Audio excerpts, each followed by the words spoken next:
बिस्मिल्लाहिर्रहमानिर्रहीम अस्सलामुअलैकुम। आज हम डिस्कस करेंगे वो है बॉन्ड एनर्जी।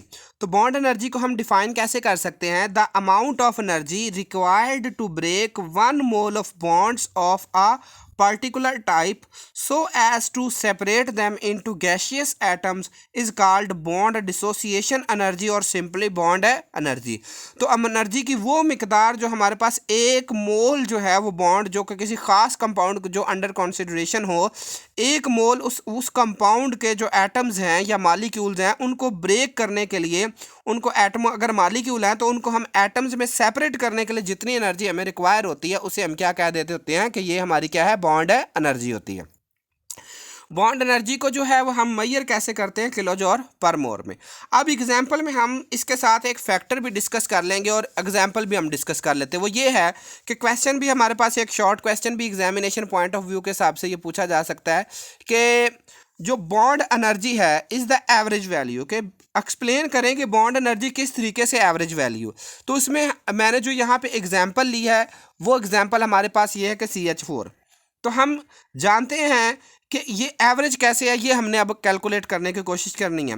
तो सबसे पहले हम देखें कि CH4 मीथेन है। मीथेन में से जब हम एक हाइड्रोजन जो है वो रिमूव कर देंगे तो हमें कितनी 427 किलो जॉल पर मोल एनर्जी रिक्वायर है, जबकि CH3 से सेकंड हाइड्रोजन निकालने के लिए हमें 460 किलो जॉल पर मोल एनर्जी जो है वो हमें जो है वो लगानी पड़ेगी। इसी तरीके से CH2 से एक हाइड्रोजन निकालने के लिए हमें फिर क्या 435 किलो जॉल पर मोल एनर्जी रिक्वायर है। और इसी तरीके से जो C और H है इनको सेपरेट करने के लिए हमारे पास 338 किलो जॉल पर मोल एनर्जी जो है वो हमें लगाना पड़ेगी। अब ये एनर्जी की वैल्यू हमने सारी कहाँ से निकाली है और कहाँ से हम ये लिख रहे हैं? ये सारी एक्सपेरिमेंटली हैं, ठीक है, ये सारी क्या है, एक्सपेरिमेंटली हैं। तो अब हम ये ओवरऑल जो लिखें कि CH4 को टोटल कार्बन और हाइड्रोजन अलग अलग करने के लिए कितनी एनर्जी लगी, तो इन सब को जब हम जो है वो सम अप करते हैं तो हमारे पास ये आंसर आता है 1660 किलो जॉल पर मोल।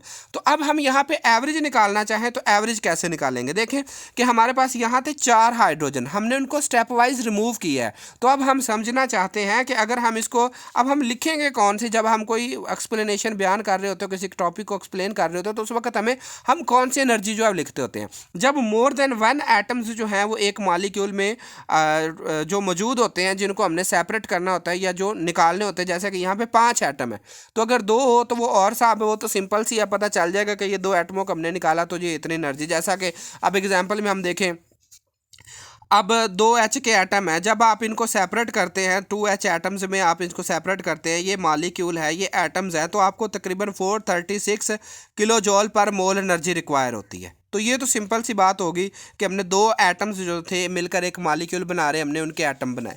लेकिन यहाँ पर केस डिफरेंट है, यहाँ पर हमारे पास 4 हाइड्रोजन है और उनको हमने स्टेप वाइज निकाला है। तो अब हम इसको एवरेजली किस तरीके से एक्सप्लेन कर सकते हैं? तो जो एवरेज होती है उसका फार्मूला ये है कि जो हमारे पास ओवरऑल एनर्जी निकली और कितने हमने जो है वो स्टेप उस रिएक्शन में फॉलो किए हैं। जैसा कि इस रिएक्शन में हमने कितने स्टेप फॉलो किए हैं? 1 2 3 4 स्टेप हमने फॉलो किए हैं और 4 हाइड्रोजन हमने रिमूव किए हैं। तो हमने इसको क्या किया, 4 पे डिवाइड कर दिया। तो 4 पे डिवाइड करने के बाद जो एवरेज निकलेगी हमारे पास वो 415 किलो जॉल पर मोल ये एनर्जी जो है। तो यहाँ से इस एग्जांपल से हमें पता चला कि जो बेसिकली बॉन्ड एनर्जी होती है वो एवरेज वैल्यू भी हो सकती है। अब दूसरी एग्जांपल कि bond energy of H2O hydrogen water की जो है वो बॉन्ड एनर्जी हम कैसे कैलकुलेट कर सकते हैं?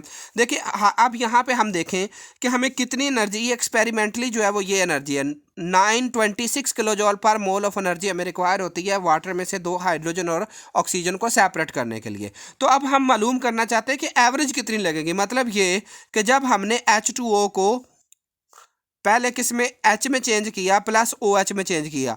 अब समझने के लिए कि हमने H2O में से जब हमने एक हाइड्रोजन निकालना है तो हमें कितनी एनर्जी जो है वो रिक्वायर होगी। सिमिलरली अब दूसरा हाइड्रोजन जब हम निकालेंगे तो कितनी एनर्जी जो है वो हमें रिक्वायर होगी। तो इस एनर्जी को हमने किस पे डिवाइड कर देना? 2 पे डिवाइड करना है।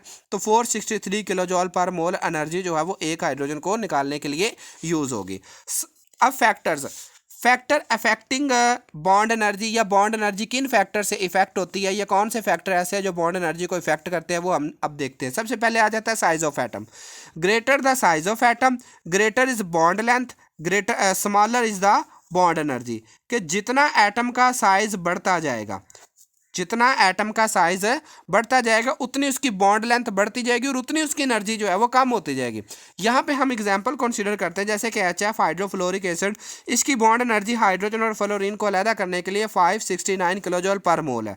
लेकिन HCl हाइड्रोक्लोरिक एसिड, इसी तरीके से हाइड्रोब्रोमिक एसिड और हाइड्रो आयोडिक एसिड की एनर्जी आप देख रहे हैं यहाँ पे कम होती जा रही है।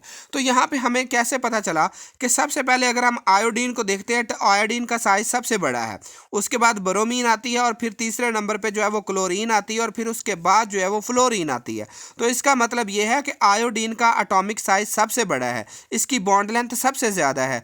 तो जितनी किसी एटम की मॉलिक्यूल की बॉन्ड लेंथ होती है उतनी उसकी जो है वो बॉन्ड एनर्जी कम होती है। तो इसलिए जो आयोडीन है that is why it has least value of bond energy due to greater size. तो अगर आपको कोई कंपैरिजन करके या कोई ऐसे बताना हो कि फलां, जैसे कि अगर पूछ लिया जाए कि HF has greater energy than HCl, अब HF की बॉन्ड एनर्जी ज़्यादा है HCl से, तो उसका सिंपल सा रीज़न ये है कि जितना एटम का साइज़ ज़्यादा होता है उतनी उसकी बॉन्ड लेंथ ज़्यादा होती है और जितनी बॉन्ड लेंथ ज़्यादा होती है उतनी जो है वो स्मॉलर होती है बॉन्ड एनर्जी। मतलब एटम को तोड़कर सेपरेट करना ज़रा ज़्यादा आसान होता है, ठीक है, जितने एटम दूर दूर होते जाएंगे। मल्टीप्लिसिटी ऑफ द बॉन्ड, अब सिंगल बॉन्ड हो, दो कार्बन एटम के दरमियान सिंगल बॉन्ड हो तो हम उसको तोड़ने के लिए, दो कार्बन एटम को सेपरेट करने के लिए यहाँ पे आप देख रहे हैं कि 347 किलोजूल पर मोल एनर्जी रिक्वायर है। लेकिन जब दो कार्बन एटम डबल बॉन्ड के जरिए जुड़े होते हैं तो एनर्जी की मिकदार जो है वो 614 तक चली जाती है और जब दो कार्बन एटम ट्रिपल बॉन्ड के जरिए जुड़े होते हैं वो 839 तक वैल्यू चली जाती है। तो इसका मतलब ये है कि जितना ज़्यादा मल्टीप्लीकेशन होती जाएगी बॉन्ड की, अगर सिंगल बॉन्ड है तो जिन एटमों में सिंगल बॉन्ड है उनको सेपरेट करने के लिए थोड़ी बॉन्ड एनर्जी रिक्वायर होगी, जिनमें डबल है उनकी ज़्यादा और इसी तरीके से ट्रिपल वाले की उससे ज़्यादा। तो हम कह सकते हैं कि bond energy increase with increase in number of bond, जैसे जैसे नंबर ऑफ बॉन्ड इंक्रीज होते जाएंगे बॉन्ड एनर्जी भी इंक्रीज होती जाएगी। Number of lone pair of electron, lone pair of electron की वैल्यू, अब देखिए कि जितने किसी एटम में लोन पेयर होते हैं ना, तो हम ये अच्छे तरीके से जानते हैं कि वेस्पर थ्योरी में हमने ये बात पढ़ी भी है। तो वेस्पर थ्योरी का लिंक मैं जो है ना डिस्क्रिप्शन में पेस्ट कर दूंगा, तो आप चेक कर लेना कि किस तरीके से वेस्पर थ्योरी जो है वह एटम्स के स्ट्रक्चर को एक्सप्लेन करती है। तो फिलहाल वहाँ से सिर्फ एक पॉइंट ले रहे हैं कि देखिए दो किस्म के इलेक्ट्रॉन पेयर होते हैं, एक होते हैं बॉन्ड पेयर जिनको हम Bp से ज़ाहिर कर देते हैं और एक होते हैं लोन पेयर जिनको हम Lp से ज़ाहिर कर देते हैं। जो बॉन्ड पेयर होते हैं ना ये कम अज़ कम दो एटमों के दरमियान होते हैं, जो लोन पेयर होते हैं ये एक ही एटम के होते हैं। तो इस वजह से लोन पेयर की रिपल्शन जो है वो ज़्यादा होती है बॉन्ड पेयर के मुकाबले में। तो अगर हम ऐसे मॉलिक्यूल को देखें, जैसा कि अब यहाँ पे मीथेन की एग्जांपल ली, तो यहाँ पर भी एक कार्बन है, 4 हाइड्रोजन है, ठीक है, और यहाँ पर भी एक कार्बन और 4 हाइड्रोजन और एक ऑक्सीजन है। तो हम यहाँ पे देखते हैं कि जब हम एक कार्बन को मीथेन से अलग करते हैं तो हमारे पास जो है वो 435 किलोजूल एनर्जी जो है वो हमें लगाना पड़ती है, ठीक है। तो अब क्या हो गया, वही हम क्या कर रहे हैं कि CH3 और O, और यहाँ से भी हम एक ही हाइड्रोजन निकालना चाहे तो इतनी एनर्जी लगेगी। अब इसकी वजह क्या है, देखें ऑक्सीजन के ऊपर जो है ये दो लोन पेयर मौजूद है। अब ये दो लोन पेयर रिपल्शन क्रिएट करते हैं जिसकी वजह से एक मालिक्यूल में ज़्यादा रिपल्शन होती है, ठीक है। तो वो मालिक्यूल जो रिपल्शन रखता हो उसकी जो है वो बॉन्ड एनर्जी कम होती जाएगी। और इसी तरीके से आप इथेन और एथानॉल का जो है वो कंपैरिजन पढ़ लें। लास्ट फैक्टर जो हम डिस्कस करेंगे वो है बॉन्ड पोलैरिटी। देखिए बॉन्ड दो किस्म के होते हैं, एक होते हैं पोलर और एक होते हैं नॉन पोलर। जो बॉन्ड दो डिफरेंट एटम के दरमियान होता है वो जो है वो क्या कहलाता है, नॉन पोलर कहलाता है, और जो सेम टाइप ऑफ एटम्स के दरमियान होता है वो क्या कहलाता है, नॉन पोलर। तो यहाँ पे आप HF की एग्जांपल देखें तो HF की जो है वो बॉन्ड एनर्जी 569 किलोजूल पर मोल है, जबकि दो फ्लोरीन एटम को हम उसकी एनर्जी इंतहाई जो है वो यहाँ पे आप देख रहे हैं कम है। अब इसकी वजह क्या है, वही पोलर नेचर है कि दो डिफरेंट एटम हो ना तो एक की तरफ इलेक्ट्रॉन का झुकाव जो है वो ज़्यादा होता है। जैसा कि यहाँ पे हम फ्लोरीन देखें तो फ्लोरीन के ऊपर पार्शियल नेगेटिव चार्ज है और हाइड्रोजन के ऊपर पार्शियल पॉजिटिव चार्ज है। अब फ्लोरीन के ऊपर पार्शियल नेगेटिव चार्ज इसलिए है क्योंकि इसकी इलेक्ट्रोनेगेटिविटी ज़्यादा है और इसने ये बॉन्डेड एटम्स को, बॉन्डेड एटम में यहाँ पे जो मौजूद इलेक्ट्रॉन पेयर है उनको अपनी तरफ ज़्यादा अट्रैक्ट किया है, जिसकी वजह से हाइड्रोजन पे आगे पार्शियल पॉजिटिव चार्ज।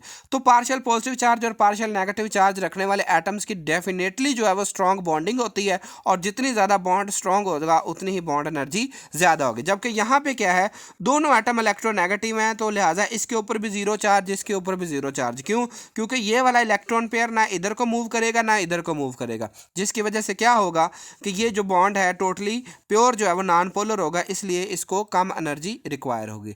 जज़ाक अल्लाह, अल्लाह ताला आपके और मेरे इल्म में इजाफा फरमाए।